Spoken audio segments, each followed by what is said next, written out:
Hola a todos, mi nombre es Evelyn Ábalos, soy licenciada en enfermería. Actualmente me encuentro culminando la especialidad de cardiología en el Instituto de Cardiología de la provincia de Corrientes.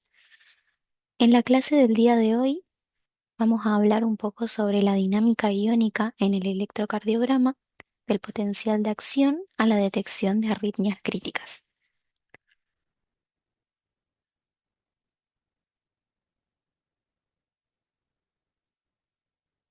Para esta clase me propuse como objetivos repasar la fisiología del potencial de acción cardíaco y la función de los canales iónicos en las fases de despolarización y repolarización, identificar las alteraciones electrocardiográficas características producidas por las variaciones en los niveles séricos de potasio, calcio y magnesio, relacionar los mecanismos fisiopatológicos de cada electrolito con su manifestación específica en el electrocardiograma y desarrollar habilidades de interpretación rápida para detectar arritmias potencialmente letales derivadas de los trastornos hidroelectrolíticos en la práctica diaria. Como introducción, vamos a recordar que las células musculares cardíacas, es decir, los cardiomiocitos, son células excitables que en respuesta a un estímulo generan un potencial de acción. Este potencial de acción es un cambio reversible en el potencial de la membrana producido por la activación secuencial de diversas corrientes iónicas generadas por la difusión de iones a través de la membrana a favor de su gradiente electroquímica. Así, durante la despolarización, el interior celular pasa de estar cargado negativamente en negativo de 85 milivoltios a estarlo de manera positiva alcanzando entre 20 y 30 milivoltios, para posteriormente recuperar de nuevo su negatividad durante el proceso de repolarización celular. Las células auriculares, ventriculares y del sistema de conducción del haz de His y de Purkinje, cuando están en reposo, presentan un potencial de membrana muy negativo. Cuando esta célula es excitada, la membrana se despolariza y si la despolarización supera el potencial umbral, que en este caso se encuentra en negativo de 65 milivoltios, se genera el potencial de acción, que a su vez está compuesto por una serie de fases que son las que vamos a ver a continuación. En la fase cero, la despolarización rápida, se presenta el inicio del potencial de acción y es disparada cuando la célula recibe el estímulo eléctrico que hace que alcance su umbral. En este instante se produce un cambio abrupto en la permeabilidad de la membrana, lo que provoca la apertura masiva de los canales de sodio que son voltaje dependientes. Esta apertura genera una corriente rápida de entrada de iones de sodio, lo cual revierte la polaridad intracelular, es decir, que pasa de ser negativa a estar positiva, hasta alcanzar un potencial de aproximadamente, como habíamos dicho, entre 20 y 30 milivoltios. Este proceso es extremadamente veloz. Los canales se activan y permanecen abiertos aproximadamente entre 1 y 2 milisegundos, pasando inmediatamente después a un estado inactivo, lo que pone fin a la entrada masiva de sodio y da paso a las siguientes fases. La fase 1 es el inicio de la repolarización. Esta fase representa el breve periodo de recuperación inicial del potencial de membrana tras el pico alcanzado en la fase cero. Este proceso se define por dos eventos críticos que ocurren de forma casi simultánea. Se produce un cese de la corriente de sodio, es decir, los canales de sodio, voltaje dependientes, que permitieron la entrada masiva de carga positiva en la fase anterior, se inactivan rápidamente, deteniendo por completo el flujo de entrada. Y se produce la activación de la corriente transitoria de salida, es decir, que se activan canales específicos de potasio de rápida apertura debido a la fuerza de difusión El potasio sale velozmente de la célula. Esta pérdida de cargas revierte la positividad intracelular, provocando un descenso inicial en el potencial de acción, lo que vamos a ver en la gráfica como una pequeña muesca, lo que va a dar lugar a su vez al inicio de la segunda fase, conocida como meseta, en donde se produce un equilibrio de corrientes. Esta fase es la más larga del potencial y se caracteriza por una estabilidad relativa del potencial de membrana. Ocurre gracias a un equilibrio preciso entre las corrientes que entran y que salen de la célula. Es decir, para mantener la meseta sin grandes cambios de voltaje, la célula compensa las cargas de dos maneras. La primera con la corriente de entrada, es decir, que el calcio entra a través de los canales de calcio y el sodio continúa ingresando, pero en este caso en menor medida mediante la corriente lenta de sodio que proviene de los canales que no se habían inactivado del todo en la fase cero, y la corriente de salida, que son tres corrientes rectificadoras tardías de potasio que expulsan el potasio de la célula, equilibrando la entrada de las cargas positivas de calcio y de sodio. Además, se produce un disparo de calcio, es decir, la entrada de calcio funciona como una llave que estimula los receptores de rianodina en el retículo sarcoplasmático, lo que provoca que el retículo libere el calcio almacenado hacia el citosol. Este se une a la troponina C, iniciando finalmente la contracción de la célula cardíaca, lo que funciona como un sistema de seguridad, ya que el aumento de la concentración de calcio dentro de la célula sirve como una señal de freno que va a inactivar estos canales de calcio para prevenir que sigan ingresando de manera excesiva y que provoquen algún tipo de daño. Luego se produce la fase 3, la fase de repolarización completa. Esta fase representa la caída brusca del potencial de acción hacia los niveles de reposo. En esta etapa, la repolarización se acelera drásticamente gracias a un cambio total en el flujo de iones, lo que permite que la célula recupere su carga negativa a través del cierre total y la inactivación de los canales de sodio y calcio. Cuando estas puertas se bloquean, se impide definitivamente la entrada de nuevas cargas positivas en el interior de la célula. La repolarización es impulsada por la salida masiva de potasio hacia el exterior, favorecida en este caso por las fuerzas de difusión. Este proceso es ejecutado por tres tipos de corrientes específicas. La primera es la corriente de rectificación interna, que es la responsable de la fase final de la repolarización y de fijar el nivel del potencial de reposo en la fase 4. Estos canales se abren cuando el voltaje cae por debajo de los negativos 20 milivoltios y funcionan como estabilizadores. Es decir, si la célula está algo positiva, eliminan potasio para negativizarla. En cambio, si está muy negativa, permiten la entrada mínima para equilibrarla cerca de los negativos 90 milivoltios que habíamos visto al principio de la clase. Su presencia es mucho mayor en los ventrículos que en las aurículas. La segunda corriente que participa de este proceso es la corriente sensible al ATP.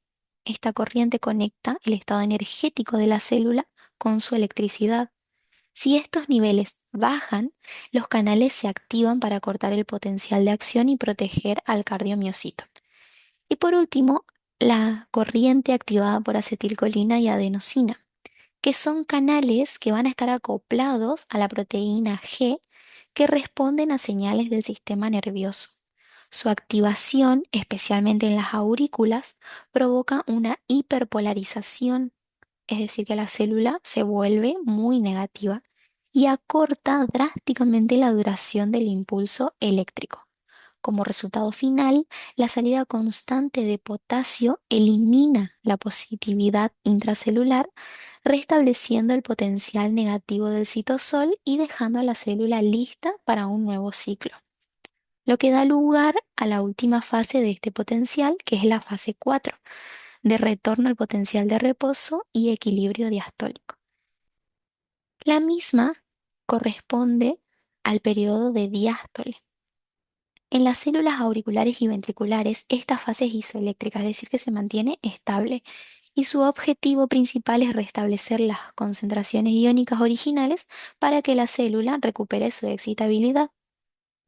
Esto se produce ya que al finalizar la fase 3 la célula había acumulado sodio y calcio en su interior, mientras que estaba perdiendo potasio. Para revertirlo, se activan mecanismos de transporte activo que requieren de energía. Uno de ellos es la bomba de sodio-potasio, que es el motor principal. Lo que hace es eliminar 3 iones de sodio e introducir 2 de potasio, debido a que elimina más cargas positivas de las que ingresan, generan una corriente hiperpolarizante que ayuda a mantener el potencial de reposo negativo. Otro sistema que funciona también es el intercambiador de sodio y calcio. Este es un mecanismo bidireccional y depende del voltaje. Durante esta fase, el intercambiador trabaja eliminando el exceso de calcio hacia el exterior a cambio de introducir 3 iones de sodio.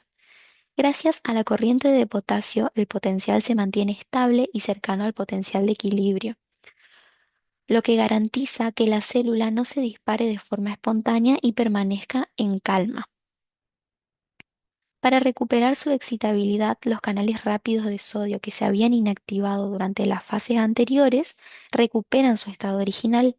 La célula vuelve a sus condiciones previas de excitabilidad, quedando totalmente preparada para recibir un nuevo impulso eléctrico y reiniciar el ciclo en la fase cero. Ahora bien, ¿esto podemos verlo en el electrocardiograma? La respuesta es sí. Las fases del potencial de acción se corresponden efectivamente con las del electrocardiograma, como podemos ver en la imagen. La onda P refleja la despolarización auricular, que corresponde a la fase cero. El complejo QRS a la despolarización ventricular. El intervalo PR en este caso refleja la velocidad de conducción a través del nódulo auriculoventricular. Y la elevación del segmento ST refleja los gradientes de voltaje transmural durante la fase de meseta del potencial de acción. Las células del músculo cardíaco utilizan estos electrolitos para generar y conducir los impulsos eléctricos. Cuando los niveles de electrolitos están equilibrados, el corazón late con un ritmo constante y coordinado. Sin embargo, cuando los niveles son demasiado altos o bajos, pueden alterar el sistema eléctrico del corazón, lo que provoca cambios visibles en el electrocardiograma y potencialmente arritmias peligrosas. A continuación, el potasio, recordando, es vital para regular la actividad eléctrica normal del corazón. Sin embargo, un aumento del potasio extracelular reduce la excitabilidad miocárdica, lo que provoca una depresión tanto de los tejidos marcapasos como de los tejidos conductores. Ahora bien, este electrolito tiene un rango normal que va desde 3,5 a 5 miliequivalentes por litro. Cuando se produce un descenso de estos valores, estamos frente a una hipopotasemia. La misma se da por diferentes causas. Entre ellas podemos encontrar el consumo de diuréticos, sudoración, vómitos, diarrea, mala alimentación y el consumo de ciertos antibióticos, lo que provocan síntomas que suelen ser debilidad muscular, fatiga, calambres, estreñimientos e incluso palpitaciones. Este descenso lo vamos a ver en el electrocardiograma, que se va a reflejar de la siguiente manera. A pesar de que los cambios que se producen en el electrocardiograma por la hipopotasemia son bastante difusos, se muestran en mayor o menor medida en algunas que otras derivaciones, pero en su mayoría corresponden a las siguientes características. En primer lugar, aparece la onda U, que es una especie de repetición de la onda T. que va a ser muy característica en este tipo de alteración. Lo cierto es que, aunque hay muchas teorías al respecto, no está claro ni existe un consenso específico que explique los motivos que generan que se produzca esta onda U en el electrocardiograma.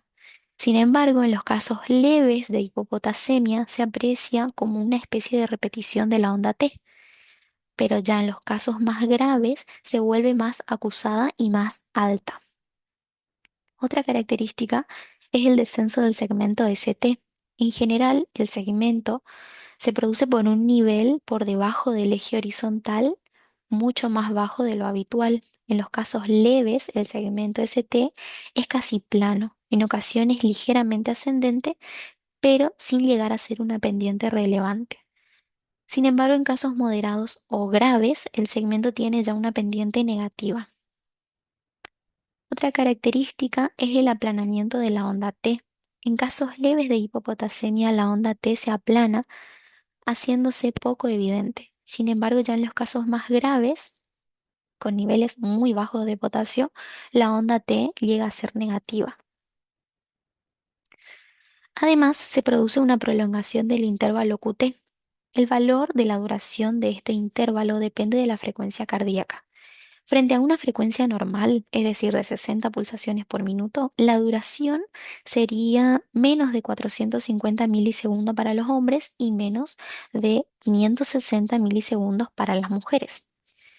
Sin embargo, cuando estamos frente a alguna alteración, es decir, una taquicardia o una bradicardia, hay que ajustarlo con una fórmula que consiste en dividir el intervalo QT entre la raíz cuadrada de los intervalos RR.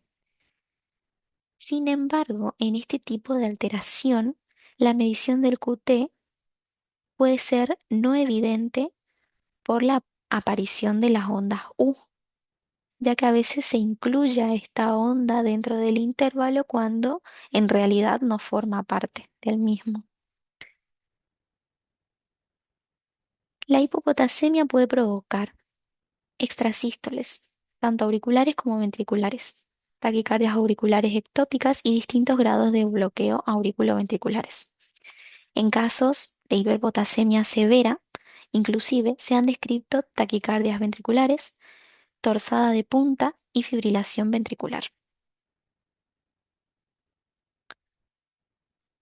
Cuando este electrolito aumenta su valor, es decir, es mayor a 5 miliequivalentes por litro, estamos frente a una hiperpotasemia, cuyas causas, entre otras, son la enfermedad renal, inhibidores de la enzima convertidora de angiotensina, diuréticos, ahorradores de potasio y el consumo de algunos suplementos, que se van a ver reflejados en síntomas como debilidad muscular, entumecimiento, náuseas, latidos cardíacos lentos o irregulares. Esta alteración también se va a ver reflejada en cambios en el electrocardiograma. El trazado típico de la hiperpotasemia varía bastante dependiendo del nivel de potasio en sangre. No es igual un electrocardiograma con una hiperpotasemia leve que uno con una hiperpotasemia más grave. Se considera hiperpotasemia leve a aquellos en donde el potasio en sangre son superiores a 5 pero inferiores a 6 o a 6,5 dependiendo del caso. En este caso podemos observar la aparición de una onda T alta y picuda. Esto ocurre en casi todas las derivaciones, aunque principalmente en las que la onda T es normalmente negativa, no se ve muy alterada.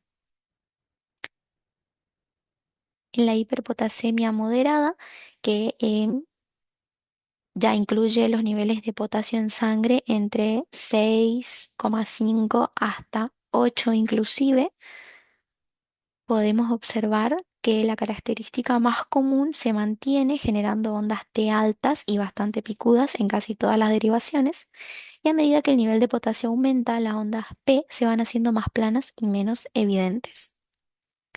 Además, también se produce una prolongación del intervalo PR que supera los 200 milisegundos.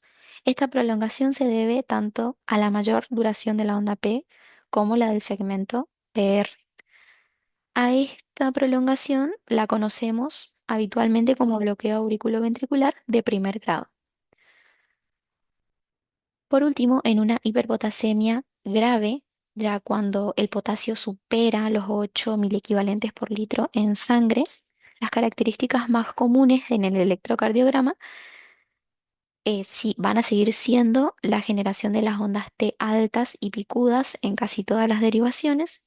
Y como mencionamos anteriormente, a medida que el nivel de potasio aumenta, las ondas P se van haciendo más planas y menos evidentes. En casos más graves de hiperpotasemia, la onda P puede llegar incluso a desaparecer. Se produce además una prolongación del intervalo PR que supera evidentemente los 200 milisegundos, de forma más evidente que en la hiperpotasemia moderada, pudiendo provocar ya bloqueos auriculoventriculares de segundo y de tercer grado. El complejo QRS se vuelve marcadamente ancho con una duración de más de 120 milisegundos como consecuencia de la dificultad para transmitir los impulsos por el exceso de potasio. Y el segmento ST está por debajo de la línea basal y es ascendente. La hiperpotasemia que empeora progresivamente provoca la supresión de la generación de los impulsos por el nódulo sinoauricular y una reducción de la conducción por el nódulo auriculoventricular y el sistema His-Purkinje, lo que da lugar a una bradicardia y bloqueos de conducción y en última instancia a un paro cardíaco.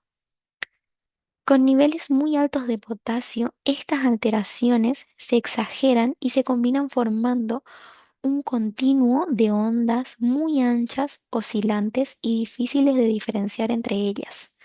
Es lo que se conoce como un ritmo sinusoidal, que es una alteración crítica que requiere una asistencia médica urgente. Ahora bien, podemos ver en el siguiente ejemplo que este electrocardiograma muestra muchas de las características de una hiperpotasemia.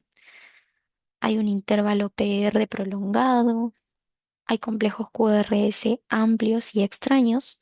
Estos se fusionan tanto con la onda P precedente como con la onda T subsiguiente, que es difícil poder identificarlos. Y está el signo claro que corresponde a las ondas T puntiagudas. Podemos observar además que este paciente presentaba una hiperpotasemia grave ya de 9 miliequivalentes por litro de potasio en sangre. En el segundo ejemplo, en este electrocardiograma, podemos ver ondas T muy pronunciadas y ya un electro con una apariencia de onda sinusoidal. Este paciente tenía un nivel sérico de 9,3 miliequivalentes por litro de potasio en sangre. Ahora bien, otro de los electrolitos que pueden encontrarse alterados van a ser el calcio. Los cambios en la concentración del calcio extracelular tienen un efecto importante en la fase 2 del potencial de acción. La duración del mismo aumenta con concentraciones bajas de calcio y se acorta con concentraciones elevadas del mismo. Este además tiene un rango normal que va de entre 8,8 miligramos por decilitro a 10,4 miligramos por decilitro, según la bibliografía consultada. El descenso del mismo se conoce como hipocalcemia. Y algunas de las causas que generan esta hipocalcemia van a ser el hipoparatiroidismo, el pseudohipoparatiroidismo, la deficiencia de la vitamina D, la pancreatitis aguda, la hiperfosfatemia, la hipomagnesemia, el consumo de diuréticos, la insuficiencia renal crónica o transfusiones masivas de hemoderivados y algunas enfermedades críticas como por ejemplo la sepsis. Se van a presentar en los pacientes con síntomas como excitabilidad neuromuscular, espasmo carpopedal, tetania y convulsiones. Dependiendo del grado de hipocalcemia, se va a definir entre leve y moderada y grave. Como podemos ver, la leve y moderada abarca un rango entre 1,9 a 2,2 miliosmol por litro y la hipocalcemia grave es menor a 1,9 miliosmol por litro. Esto lo vamos a ver en cambios en el electrocardiograma de la siguiente manera. El hallazgo electrocardiográfico más característico de la hipocalcemia es la prolongación del intervalo QT, debido al alargamiento del tiempo de la repolarización ventricular. La prolongación del intervalo en mujeres va a ser mayor a 460 milisegundos y mayor a 450 en varones.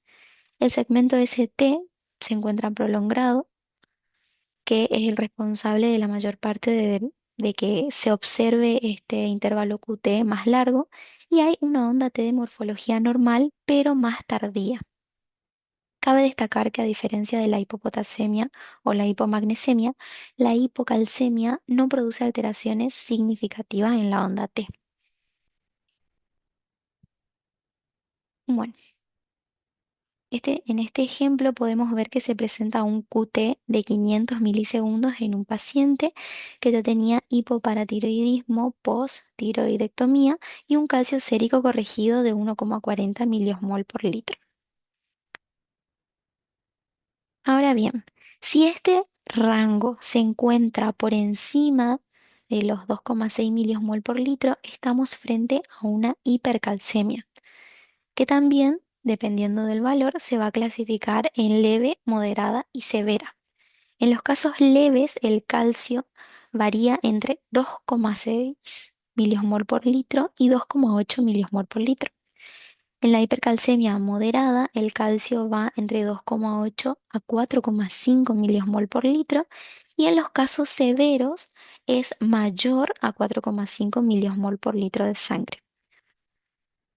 Las causas que provocan esta hipercalcemia son el hiperparatiroidismo primario, el síndrome de Williams, la hipercalcemia idiopática infantil, enfermedades renales crónicas ya avanzadas, el cáncer, por ejemplo, en este caso el carcinoma de células escamosas, carcinoma de células renales, cáncer de mama, cáncer de próstata y cáncer de ovario, metástasis de los tumores sólidos, mieloma múltiple o determinados linfomas y linfosarcomas y la producción ectópica de calcitriol, toxicidad por vitamina D, enfermedades granulomatosas como la tuberculosis, la lepra, y se van a presentar en los pacientes con síntomas como sed excesiva, micción frecuente, estreñimiento, dolor abdominal, náuseas, debilidad muscular, dolores óseos, fatiga, confusión mental y en casos más severos puede causar insuficiencia renal, arritmias o incluso coma. Estos cambios en el electrocardiograma los vamos a ver.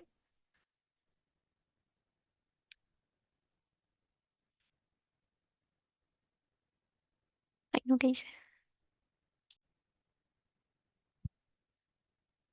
Los cambios en el electrocardiograma los vamos a ver reflejados ya que se va a producir un acortamiento del intervalo QT. Por ejemplo, en este caso podemos ver que estamos frente a un paciente con una hipercalcemia que provoca un acortamiento marcado del intervalo QT de 2,60 milisegundos, en donde el paciente presentaba un calcio sérico de 5 miliosmol por litro. Otro de los electrolitos que puede llegar a alterarse es el sodio. El, el sodio por sí solo rara vez produce cambios diagnósticos o específicos en el electrocardiograma. ¿Pero por qué se produce esto? La clave está en el potencial de acción cardíaco que vimos al principio. Recordemos que en la fase cero, la despolarización depende de la entrada masiva de sodio a la célula. Como el sodio es el principal ion extracelular, incluso en una hiponatremia severa, sigue habiendo una concentración muchísimo mayor afuera que adentro de la célula. Por lo tanto, el gradiente químico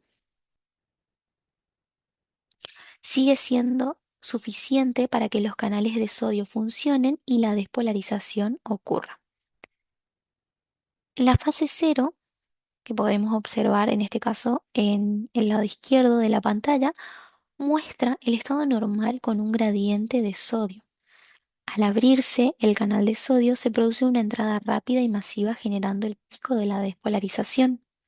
Sin embargo, en el panel derecho se ilustra un escenario de hiponatremia. Aunque la concentración de sodio extracelular disminuye notablemente, sigue siendo mucho mayor que la concentración intracelular. Como resultado, el canal de sodio sigue funcionando de manera efectiva. La despolarización ocurre y el gráfico del potencial de acción muestra la fase cero casi idéntica a la normal.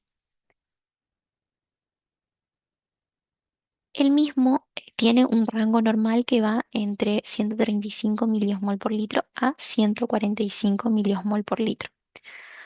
Cuando esto disminuye, estamos frente a una hiponatremia. Aunque es inespecífico, en casos muy severos o agudos se ha reportado un ensanchamiento sutil del complejo QRS, ya que al haber menos sodio extracelular, la velocidad de entrada en la fase cero se ralentiza levemente, retrasando la despolarización ventricular. Se produce una prolongación del intervalo PR por un retraso similar en la conducción auriculoventricular. Además, hay una alteración de la onda T. En algunos estudios se vio un aplanamiento o una inversión de la onda T, aunque suele estar más asociada a la hiponatremia, que a menudo coexiste con otras fallas, como por ejemplo con la insuficiencia cardíaca o con una hipopotasemia. Sin embargo, cuando los valores aumentan, estamos frente a una hipernatremia, que es todavía más raro ver cambios en el electrocardiograma, pero la bibliografía menciona que se puede producir un acortamiento del intervalo QT, debido a que el exceso de sodio puede influir indirectamente en el intercambio sodio-calcio, acelerando la repolarización. Cabe mencionar que existe un riesgo elevado de arritmias, no por el sodio en sí, sino por la deshidratación celular extrema que altera la estabilidad de la membrana. Por último, el magnesio. Es un catión intracelular esencial que desempeña un papel crucial en una multitud de procesos fisiológicos.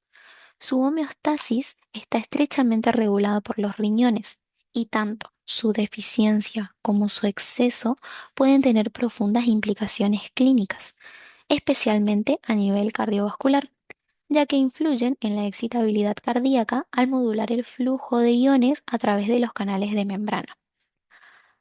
Actúa como un antagonista fisiológico del calcio, compitiendo por los sitios de unión y afectando directamente a estos canales. Además, el magnesio es un cofactor para la bomba de sodio-potasio, donde participa en su regulación.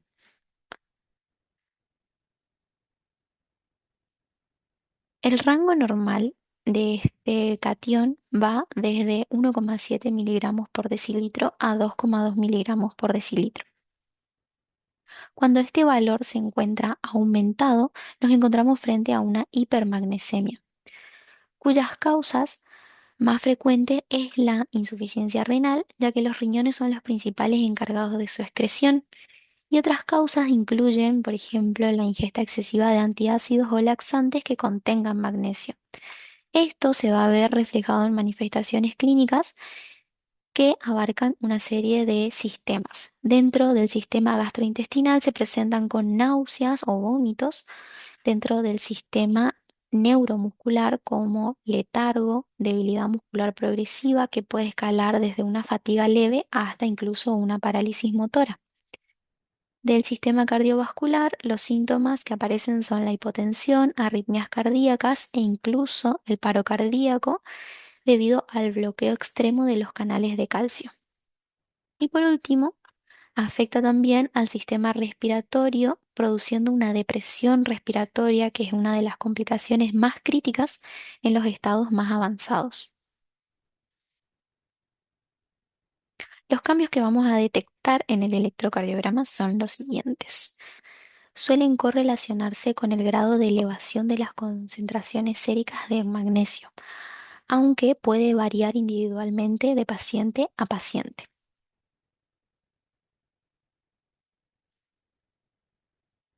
En una hipermagnesemia, leve a moderada que incluye un magnesio sérico entre 2,5 a 6 miligramos por decilitro, podemos observar en el electrocardiograma una prolongación del intervalo PR. Esto se produce porque el magnesio deprime la conducción a través del nodo auriculoventricular, resultando en un enlentecimiento de la transmisión del impulso del nodo sinusal a los ventrículos y por lo tanto se prolonga el intervalo PR. Esta es una de las primeras y las más consistentes alteraciones que se pueden observar.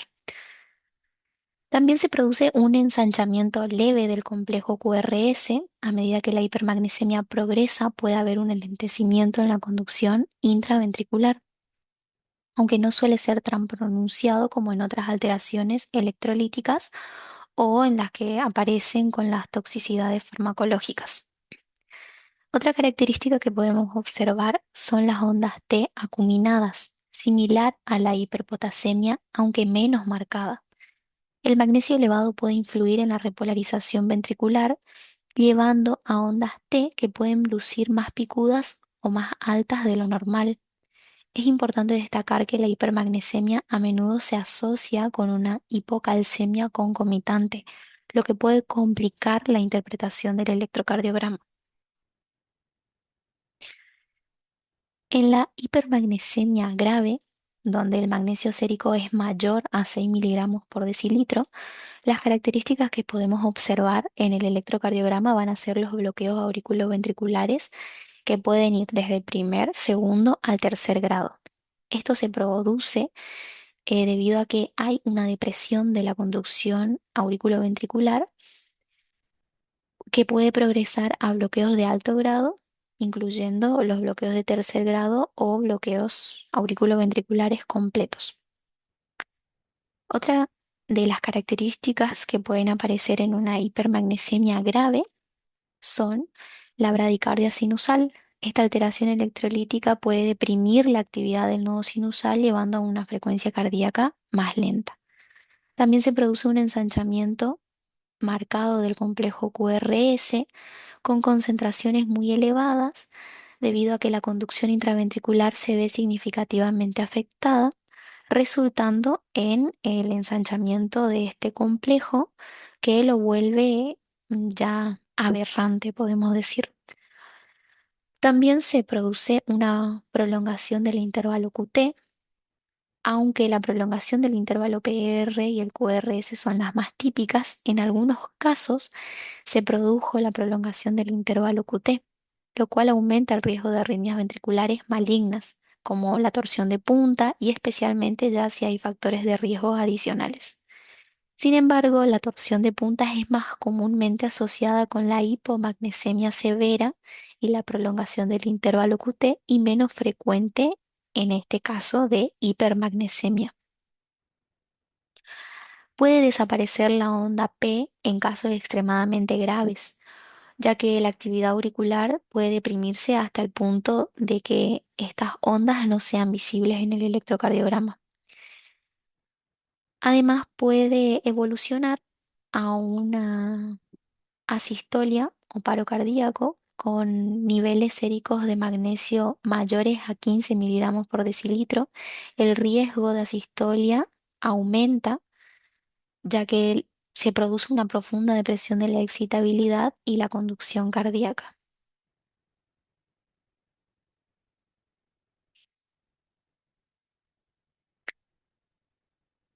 Cuando los niveles del magnesio disminuyen, estamos frente a una hipomagnesemia, cuyas causas principales se dividen en problemas gastrointestinales por la falta de absorción, donde podemos incluir, por ejemplo, la diarrea crónica, la mala absorción, malnutrición, el alcoholismo o incluso una pancreatitis aguda, y en problemas renales debido a la pérdida excesiva que se dan por la orina. Esto se produce, por ejemplo, por el uso de diuréticos de asa y tiazida, por inhibidores de la bomba de protones o por el uso de antibióticos como aminoglucósidos y medicamento para algunos tipos de cáncer. Los síntomas que van a generar este tipo de alteración generalmente no causa síntomas hasta que los niveles son muy bajos. presentándose a menudo cuando el magnesio es menor a 1 mg/dl. Sin embargo, podemos agruparlos en alteraciones en el sistema nervioso central, en donde se producen convulsiones, fatiga, irritabilidad o alteraciones de la conciencia, en neuromusculares, en donde puede aparecer temblor, espasmos musculares, debilidad, movimientos oculares anormales e incluso calambres. Cardiovasculares con arritmias cardíacas, especialmente por la prolongación del intervalo QT, puede derivar en una torsión de punta, como habíamos dicho anteriormente.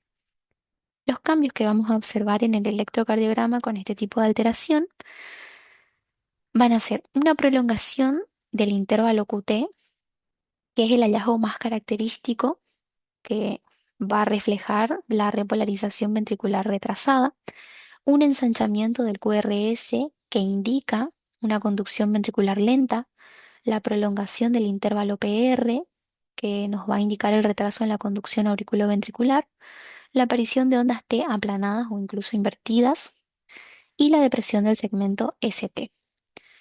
También se produce un aumento de la ectopía, es decir, que hay mayor frecuencia de extrasístoles auriculares y ventriculares y, como habíamos dicho anteriormente, un riesgo que se produzca una torsión de punta. Muy bien, para ir finalizando y a modo de repaso, después de haber recibido eh, toda esta información, podemos resaltar estas características en donde vamos a ver que la alteración de la hipopotasemia se va a ver reflejada en un aplanamiento de la onda T, donde puede haber depresión del segmento ST. En la hiperpotasemia, la característica principal son las ondas T picudas y angostas. En la hipocalcemia se produce un alargamiento del intervalo QT y pueden haber ondas T aplanadas o incluso invertidas. En la hipercalcemia se va a producir un acortamiento de este intervalo QT, las ondas T que inician después del QRS, es decir, que no se distingue realmente el segmento ST.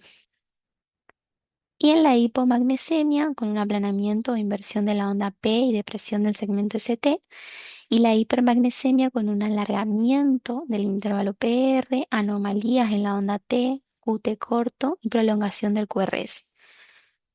La hiponatremia raramente presenta signos en el electrocardiograma, pero la más común es la bradicardia y en la hipernatremia la taquicardia.